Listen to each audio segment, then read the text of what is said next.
안녕하세요. 승리한산 가족 여러분, 그리고 강성성경 연구원 여러분. 오늘은 오바댜 1장 10절에서 14절 말씀을 에돔의 죄악은 어떤 것인가 라는 제목으로 함께 살펴보도록 하겠습니다.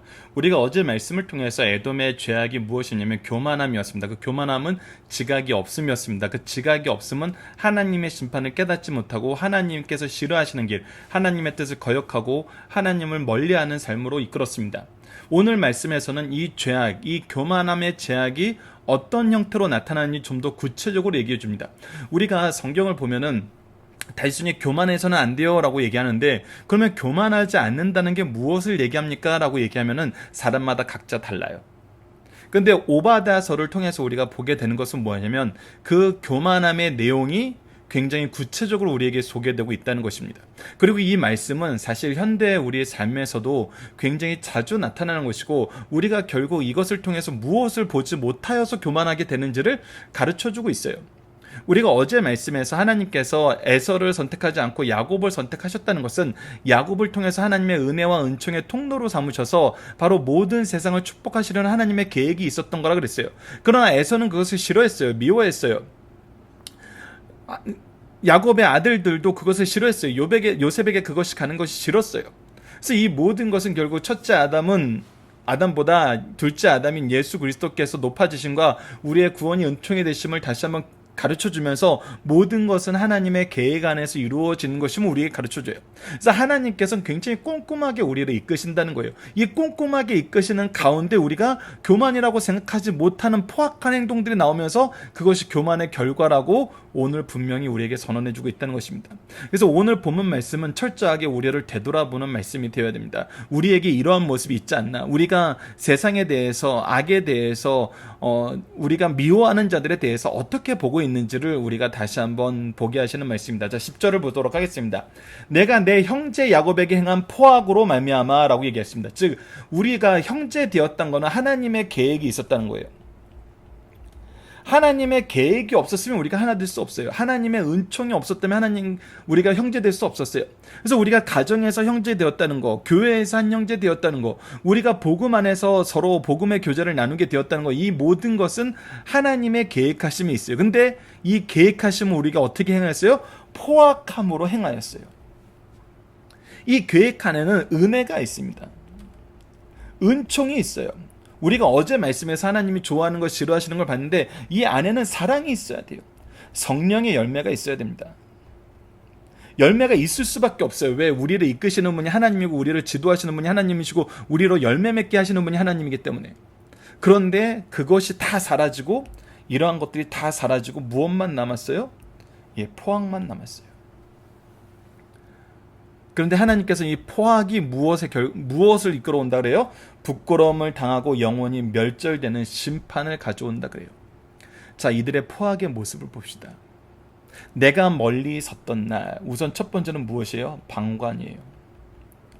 이스라엘이 심판을 당하고 있어요. 사실 우리가 이스라엘에서 예루살렘이 회파되는 것은 무엇의 결과냐면 하나님께서 이스라엘의 죄악을 심판하신 거였어요. 유다의 죄악을 심판하신다는 거였어요. 하나님께서 분명히 하나님의 뜻을 떠났을 때 심판이 있을 거라고 얘기했어요. 즉 이들이 고난을 당하는 것, 내 형제 야곱이 고난을 당하는 것은 무엇의 결과냐면 하나님의 징계의 결과예요. 근데 이 징계를 받을 때 우리에게 무엇한 것이 잘못됐다 그래요? 멀리 서서 방관하는 것이 잘못됐다 그래요. 더 나아가서 어떻게 합니까? 이방인이 그의 재물을 빼앗아 가며 외국인이 그의 성문에 들어가서 예루살렘을 얻기 위하여 제비 뽑던 날에 너도 그들 중에 한 사람 같았느니라. 오히려 이 하나님께서 징계하시는 이 징계의 몽둥이가 되는 것을 즐거워했다는 거예요. 하나님의 뜻을 알고 하나님의 계획을 하고 하나님의 방법을 알고 하나님의 목적을 알면은 우리는 이런 일에 동참하지 못해요. 우리가 그들을 징계하는 징계의 몽둥이가 되려 하지 않고 그들을 위해서 구원하는, 그들을 위해서 기도하는, 그들을 위해서 하나님께 용서를 간구하는 제사장의 역할을 하게 된다는 거예요. 여러분들 분명히 보십시오. 성경에서는 우리가 어떤 삶을 살길 원하시냐면 제사장의 삶을 살길 원하세요. 우리의 죄를 먼저 하나님께 자복하고 고백하고 우리의 죄를 용서해준 하나님의 은총에 기대어서 우리 주위에 있는 나에게 맡겨진 내 눈에 띄는 모든 영혼들에게 하나님께서 나를 통해서 구원하고자 하신 작정하신 그 형제들에게, 성도들에게, 그 이웃들에게 제사장의 역할을 하길 원하세요. 그들의 죄를 위해서 내가 책임지고 기도하길 원하신다는 거예요. 근데 무엇하는 사람이 되었냐면 그들을 공격하고 그들을 약탈하는 사람과 하나가 되었어요. 이것은 완전히 다른 내용입니다. 12절을 보면 점점 더 강해집니다. 내가 형제의 날, 곧 그 재앙의 날에 하나님께서 심판하시는 그때 방관할 것이 아니며 방관해서는 아니 된다는 거예요. 유다 자손이 패망하는 날에 기뻐할 것이 아니며 기뻐해서는 안 된다는 거예요. 고난의 날에 내가 입을 크게 벌릴 것이 아니며 같이 이들을 삼키려고 해서는 안 된다는 거예요. 무엇을 해야 됩니까? 다시 한번 강조하지만 제사장이 돼야 됩니다. 이들의 죄를 위해서 하나님께 용서를 구해야 됩니다. 그리고 우리는 그들을 사랑으로 품어줘야 됩니다. 우리는 하나님의 구원의 통로가 되는 거지 재앙, 심판의 통로가 되어서는 안 돼요. 구원의 통로가 되어야 됩니다. 여러분, 역사상 하나님의 구원의 통로가 되겠다고 하고 가장 비성경적이었던 것 중에 하나가 무엇입니까? 바로 십자군 전쟁이었죠. 구원을 선언한 것이 아니라 재앙을 선언하는 싸움이었어요. 그러니까 그것은 그 처음의 의도가 어떻게 되었던 간에 결국 하나님의 뜻이 이루어지는 것이 아니라 온갖 죄악을 양산하는 죄악의 도가니가 됐었어요. 이것을 분명히 보아야 됩니다. 계속해서 봅시다. 13절 내 백성이 환난을 당하는 날에 내가 그 성문에 들어가지 않을 것이며 이 환난을 갈 때 그 성문에 들어가서 같이 약탈하러 들어가지 말라는 거예요. 환난을 당하는 날에 그 고난을 방관하지 말 것이며 이 고난을 모른 척하지 말고 나 또한 이들에게 공격당할 것이 걱정되고 또 내가 이 사람들을 원래 미워했던 사람들이고 서로가 서로를 미워했던 관계였기 때문에 이들을 그냥 잘 됐다 그러면서 그냥 방관하지 말 것이고 환난을 당하는 날에 내가 그 재물에 손대지 않을 것이며 오히려 그들을 이용하고 뒤통수를 쳐서 그들의 남은 것이라도 긁어가려고 하지 말라는 거예요. 말라는 것입니다. 어느 한 교회가 극심한 고난을 당하고 고통을 당하고 하나님의 징계 안에 있을 때 그 교회를 바라보는 우리의 모습이 어때야 되냐는 거예요. 우리를 미워하고 공격하는 자들이 하나님의 징계 안에서 벌을 받을 때 우리는 그들을 위해서 어떤 기도를 해야 되고 어떤 자세로 무엇을 준비해야 되냐는 거예요. 우리는 그들을 위해서 기도하고 하나님의 은혜를 기도하고 우리가 그들에게 구원의 통로가 되기를 간구해야 됩니다. 그것이 하나님의 뜻이라는 거예요. 이것은 하나님의 말씀이에요. 오바하다가 얘기하는 것이 아니에요. 윤리적으로 얘기하는 것이 아니에요. 상황적으로 얘기하는 것이 아니에요. 오히려 이 부분에 대해서 지금 누구에게 얘기하고 있습니까? 야곱에게 얘기하는 것도 아니고 에돔에게 얘기하고 있어요. 우리 하나님을 믿지도 않고 따르지도 않는 이 족속에게도 하나님께서 형제되게 하였으면 이렇게 행해야 된다 그러고 이렇게 하지 않은 것이 너희들이 멸절되는 죄의 제목이라고 얘기했는데 우리에게는 얼마나 더 강하게 이 말씀이 올 수밖에 없습니까? 내 거리에 서서 그 도망하는 자들을 막지 않을 것이요 고난의 그 남은 자를 원수에게 넘기지 않을 것입니다. 잘됐다. 이 기회에 저들을 완전히 쳐버리자. 없애버리자. 이렇게 하는 것이 아니라 다시 한번 얘기하지만 그들의 구원을 위해서 일해야 된다는 것입니다. 다시 한번 얘기하지만 하나님은 하나님의 백성인 예루살렘이 이스라엘이 유다가 타락했을 때 에돔에 대하여 하신 말씀이에요. 형제되었던 야곱, 하나님의 뜻 안에서 형제되었던 자들에게 하나님을 믿지도 않고 의지하지도 않고 교만했던 이들에게도 하나님께서 이렇게 얘기하시고 이 모든 것이 교만의 내용이라는 거예요. 그러면 우리에게는요. 하나님이 우리를 통해서 축복하길 원하시고 회복하게 하길 원하시고 구원의 역사를 이루시길 기뻐하시는 우리를 통해서는 우리가 이런 일을 해도 되는 겁니까? 아니죠. 절대 아닙니다. 우리가 하나님의 심판을 볼 때 세상의 역학관계 속에서 우리를 미워하던 자, 우리가 미워하는 자, 우리가 서로 상처 주고 상처를 받았던 자들이 징계 안에 있을 때 우리가 그리스도의 마음을 가지지 않으면, 하나님의 뜻 안에서 있지 않으면 우리에게 이런 모습은 당연하잖아요. 당연하잖아요. 교회 안에도 얼마나 이런 것이 많습니까? 우리가 미워해야 될 자들이 얼마나 많아요. 이 사회에서 교회가 미워해야 될 자들을 나열해 놓고 그것을 나누는 일을 얼마나 열심히 해요. 또 세상은 교회를 미워해야 될 이유들에 대해서 나열해 놓고 그것을 가지고 공격하는데 얼마나 열심히 해요. 근데 이 두 가지 다 하나님의 방법은 아니라는 것입니다. 하나님의 방법은 아니에요. 하나님은 우리가 구원의 통로, 회복의 통로, 은혜의 통로가 되길 원하신다는 거예요. 오히려 그들이 연약할 때 그것이 복음의 기회가 되는 것을 우리가 알아야 됩니다. 복음의 역사를 이루시기 위해서 하나님께서 이 기회를 주신 것이 아님을 누가 장담할 수 있겠어요? 저는 한 가지 동의하는 것 중에 하나가 이슬람에 대한 부분입니다. 많은 사람들이 이슬람 사람들이 한국에 오는 거, 이슬람 문화가 한국에 들어오는 거, 이슬람 자본이 한국에 들어오는 거 굉장히 걱정을 많이 합니다. 이게 걱정해야 돼요. 이것은 걱정하지 않을 수가 없는 부분이에요. 하지만 그것이 우리가 무너질까 봐 걱정하고 우리 자녀들이 유혹받을까 봐 걱정하는 것이라면 우리는 하나님의 인도하심, 하나님의 역사하심, 하나님의 뜻을 오히려 작게 보는 것입니다. 오히려 우리가 너무 우습게 보는 것일 수 있어요. 하나님은 우리를 통해서 구원을 이루기로 하셨고, 우리가 연약하였을 때 우리를 미리 선택하시고 우리를 사용하셨어요. 야곱도 그렇게 사용하셨고, 요셉도 그렇게 사용하셨고, 예수 그리스도를 제외하고는 모든 일꾼들이 그렇게 사용받았어요. 그래서 우리가 가서 전도해도 힘든 일인데 이 땅에 보냈다면은 우리가 무슨 기회로 선용해야 됩니까? 이것을 무슨 음성으로 들어야 돼요? 다시 한번 보지만 우리가 말씀으로, 예배로 바로 서지 않으면 막연한 두려움이 있어요. 그들은 적으로 보이고 우리가 이기지 못할 골리앗으로 보여요.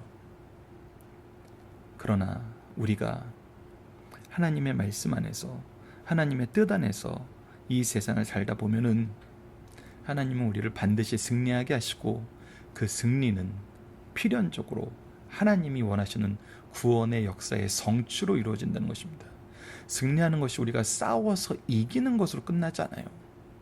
그들을 구원의 역사로 인도하시는 하나님의 뜻의 성취로 끝이 난다는 것입니다.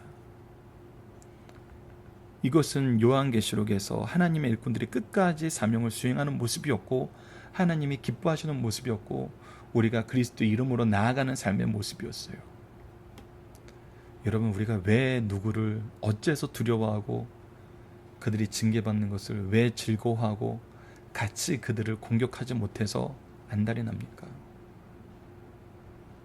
우리가 교만해지지 맙시다. 에돔도 이렇게 멸절되는 교만이라고 얘기하셨던 거면 우리에게는 더더욱 강하게 오는 말씀일 것입니다. 본문 묵상입니다. 하나님은 에돔의 어떤 범죄가 심판의 진목임을 가르쳐주나요? 오히려 그들을 포악을 행하였다는 것, 그들을 이방인이 그 재물을 빼앗아가며 외국인이 그 재물을 그들 중에 하나같이 되었다는 것. 그래서 그들에게 오히려 그들의 멸망을 하나님께서 징계를 하실 때 징계의 도구가 되길 기뻐했다는 거예요. 자, 에돔 성도가 성도에게 하지 말아야 될 것은 무엇입니까? 우리가 형제의 날, 그 재앙의 날에 방관해서는 안 됩니다.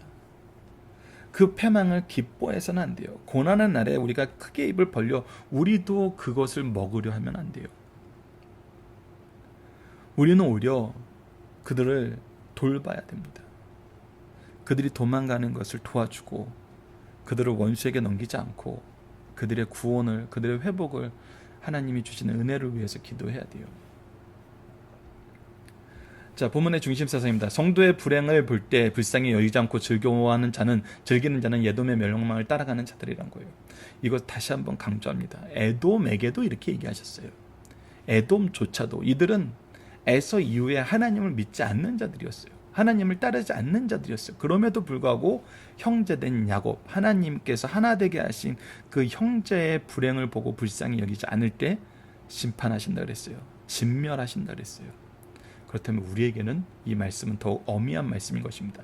다른 사람이 망할 때, 특히 성도가 망할 때 기뻐하는 자는 에서의 성품을 닮은 자입니다. 오히려 교만한 자예요, 포악한 자예요, 어리석은 자예요, 지혜가 없는 자예요, 하나님의 뜻이 없는 자라는 것입니다.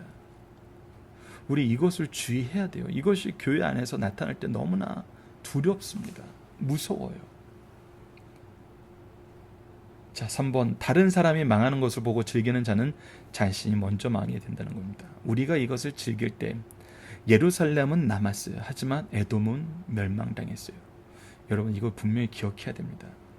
하나님은 사랑의 하나님이세요. 이건 변하지 않습니다. 구원의 하나님이세요. 이거 변하지 않아요. 우리를 통해서 구원을 이루시길 원하고 사랑의 역사를 이루시길 원한다는 거, 이건 변하지 않습니다.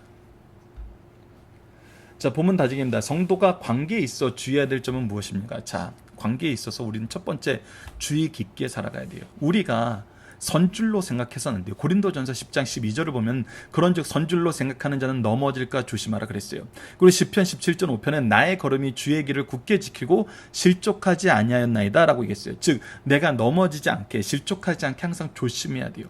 그래서 주의 깊게 가야 돼. 내가 가는 길이, 내가 행하고자 하는 길이 하나님이 원하시는 길인가를 분명히 보고 확인해야 돼요. 두 번째는 친구 관계를 주의해야 된다는 거예요. 우리가 그들 중 한 사람처럼 돼서는 안 되고 하나님의 구원의 역사를 이루는 사람이 돼야 돼요. 하나님의 뜻을 이루는 사람이 돼야 돼요. 하나님을 위한 제사장의 사명을 감당해야 돼요. 그것이 예수님께서 우리에게 보여주신 모습이에요. 세 번째, 하나님 앞에 거룩하게 행해야 된다는 것입니다. 즉 하나님의 뜻을 따르고 하나님을 의지하면서 하나님의 역사에 쓰임받는 거예요. 내 뜻을 이루기 위해서 사는 것이 아니라 하나님의 뜻을 이루기 위해서 사는 것, 이것이 거룩함과 경건의 삶의 모습입니다. 두 번째, 하나님의 통치를 믿는 자들에게는 어떤 유익입니까? 우리가 네 가지로 정리해 볼 수 있으나, 첫 번째, 우리의 영적 자극이 계속해서 영적 활동이 자극된다는 거예요. 우리가 하나님을 바라보는 삶으로 계속해서 나아가게 된다는 거예요. 이것이 하나님의 통치를 인정하고 의지하는 사람들의 특징이에요. 그리고 죄의 명령을 거부할 수 있어요. 즉 죄를 이길 수 있어요. 이것이 가장 핵심적인 것이죠. 죄는 그 모양이라도 버리게 돼요. 세 번째, 용서를 갈망하게 됩니다. 내가 용서받은 것처럼 다른 사람의 용서를 위해서 중보기도 하게 돼요. 이것이 사라져가고 있어요. 여러분들, 언론에 의해서 드러나는 것은 용서가 아니라 죄의 고발입니다. 이것이 세상의 언론의 역할이긴 해요. 하지만 우리는 그 가운데에서도 고발당한 그 내용을 확대 재생산하는 사람들이 아니라 그때 무엇을 해야 되는 사람이에요? 오히려 용서를 갈망하는 사람이 되어야 된다고요. 그것이 제사장의 신앙이란 겁니다. 네 번째, 사람으로서는 의무 수행에 전력하게 만듭니다. 우리에게 주신 사명에 전력하게 만든다는 거예요. 하나님의 통치 안에서 우리의 사명은 반드시 성취되기 때문에, 이 일은 실패가 없는 승리하는 삶이기 때문에, 하나님의 뜻은 이루어지기 때문에 우리로 하여금 우리의 사명에 집중하게 합니다. 자, 본문 적용하기를 봅시다. 우리는 같은 성도이면서 한 민족이면서 상대방의 심판이나 불행을 기뻐하며 즐거워하진 않은 돌아봅시다. 너무나 많죠. 때로는 우리가 질투와 시기와 분냄과 당짓는 것을 통해서 상대방의 괴로움을 즐거워하는 경우가 많습니다. 그들을 비난하는 기에 서슴지 않고 빨리 달려가는 경우가 있습니다. 그러나 이것은 하나님의 방법은 아닙니다. 세상의 방법으로 하나님의 나라가 이루어질 거라고 생각하는 것은 어리석은 생각입니다. 다시 한번 얘기하지만 초대교회를 보십시오. 회개하지 않는 자들을 심판하시는 하나님의 역사가 먼저였는지, 교회가 부흥하는 역사가 먼저였는지, 하나님은 구원의 역사를 통해서 자연스럽게 심판하시는 경우가 많습니다. 우리가 심판에 목매이다 보면 우리도 오히려 심판의 도구가 되어서 오히려 다음 타자가 되는 경우가 너무나 많습니다. 왜? 심판의 도구가 되었을 때 내가 하나님은 조금 놓였으나 그들은 많이 놓였다는 이 말씀이 나에게도 적용되는 것을 보게 됩니다. 왜? 우리는 연약한 인간이기 때문에, 우리는 여전히 죄인이기 때문에. 그래서 지금 사회에 나타나는 증오를 우리가 어떻게 하는 것이 하나님의 뜻일까요?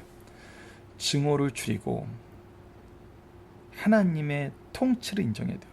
우선 하나님의 통치를 인정하지 못하면은 이거는 계속 전쟁이에요.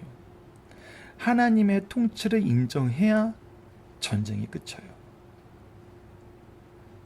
하나님의 통치를 인정하지 않으면은 계속 전쟁입니다. 예수님이 하나님의 통치를 이 땅에서 어떻게 보여주셨나 다시 한번 보십시오.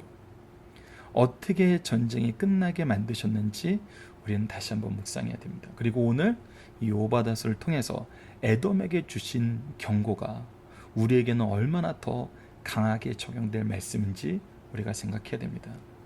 증오는 전쟁을 멈추지 못해요. 오직 하나님의 사랑과 용서의 기도, 회개의 역사, 제사장적인 신을 가지고 우리가 그들의 죄를 책임져야 되는 삶을 이 죄가 나의 책임 안에 있다. 하나님의 대속의 역사가 나를 통해서 이루어지고자 하는 것이 하나님의 뜻이다. 그래서 나의 사명은 이 영혼을 구하는 것이다 라는 생각을 가지지 못하면 전쟁은 멈춰지지 않습니다. 이번 주 공동 기도 제목은 날마다 영적 성장을 이루며 거짓 선지자를 구별하는 삶을 살게 하여 주소서. 오늘 말씀을 통해서는 하나님, 누군가의 불행이 하나님의 심판일 때에도 우리가 이를 즐거워하는 것이 아니라 오직 하나님께 은혜와 긍휼을 구하며 사랑으로 다가가 하나님의 말씀으로 그리스도의 구원으로 영원한 삶으로 이끄는 데 쓰임받는 성도가 되게 하여 주소서라고 기도하는 우리 승리한산 가족 여러분들, 강성성경연구원 여러분들 되었으면 합니다. 감사합니다.